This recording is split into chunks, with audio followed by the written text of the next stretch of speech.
barsiisuu fi baruun quraanaa hojii namaa keessaa olaanaa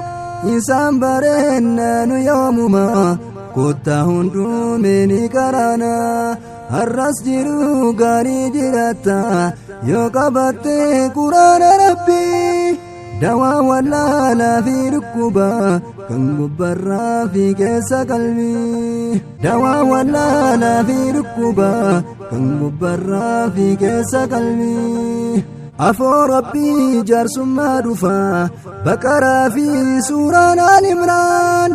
isaan kortaa gamoo jannata har'a qaraate itti hojjennaan kalaamullaahi ilmunazzalu jecha rabbii guddaa qulqulluu seera rabbiin kennanuuf buuse wanni takka ittiin madaalu beekaa jechuun kan hawaasasaa waan danda'een ka'ee fayyadu biyya ambaa keessa deemanii obsan beelaa dheebuu fi aduu sanyii funaananii facaasan dhibee wallaalaa mancaasanii hanga rabbiin isaanii kenneen sanyii guuran facaafatanii faaya kan koo ustaada kiyyaa rabbiin sinii haa guutuniyyaa ifatuudhaaf dadhabuu malee diinnu barsiiftan halkan guyyaa karaa ifaa nu garsiiftanii hamileedhaan nu kakaaftanii doofummaa keessa nu baaftanii karaa sirrii nu garsiiftanii jazaahullahu khayral jazaa idduniyaa wa fil aakhirah كمل له المراد مولاه ولا تنقص منه وافرا أستاذك الناس جالنا رب كان كيس يا جالتو بهادها كبا في كبا رب سيهاتك سوانمتو برسيسو في برون قرانا وجينا ما كيسا اولانا إنسان برنا يومما kottaa hundumaa ni qaraanaa har'as jiru gaarii jiraata yoo qabatte quraana rabbii dawaa wallaalaa fi dhukkuba kan gubbarraa fi keessa qalbii dawaa wallaalaa fi dhukkuba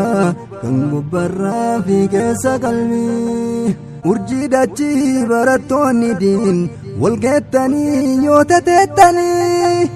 urjii samiirraa gadarcaate fakkaattan waa bareeddanii rabbumaatu isin jaalate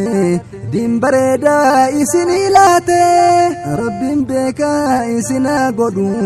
warra ilmii walii qabate bagaa firii hurka hurkite gammachuudhaan ijaan agarte fuuldurri kee milkiidhaa deemi bu'aa barnoota yoo hubatte shaashaa jedhaa gammadaa hunduu jalqabdanii gartanii firii galmii keessan fagoo dhageessa ifa ta'uu beekaa fuuldurri abdii boruu biqiltuu diinii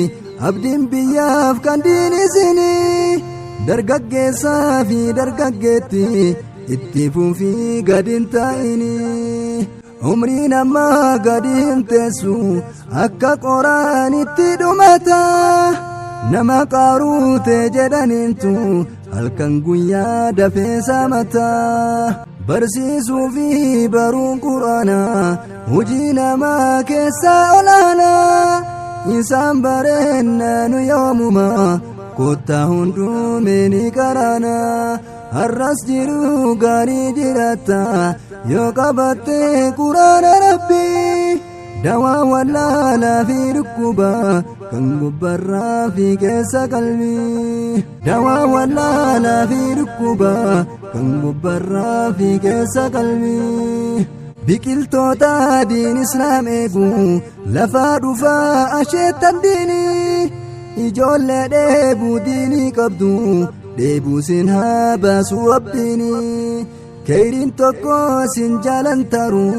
sunnaa nabiidhaa qabattanii daandii sirriirra imaltanii halkan guyyaa diinii bartanii ijoollee kaayaaf kaayoo qabdu abdiin borii barii isinii gargaaraan keessi wajjin jira itti fufii deemsan dhaabini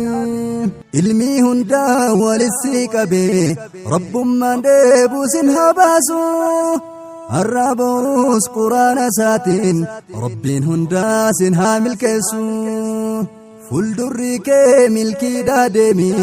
bu'aa barnoota yoo hubatte yoo kutatan kutaa uffatu jajjabaattee har'a yoo barte dhalootatu isin eeggata uf qopheessa murannoodhaani namni du'aa seenaan nafa sirra hafaa beekii barnoonni barsiisuu fi baruun quraana hojii namaa keessaa olaana isaan bareennaanu yoomuma kottaa hundumeeni karaana har'as jiru gaarii jiraata yoo qabatte quraana rabbii dawaa wallaalaa fi dhukkuba kan gubbarraa fi keessa qalbii dawaa wallaalaa fi dhukkuba kan gubbarraa fi keessa qalbii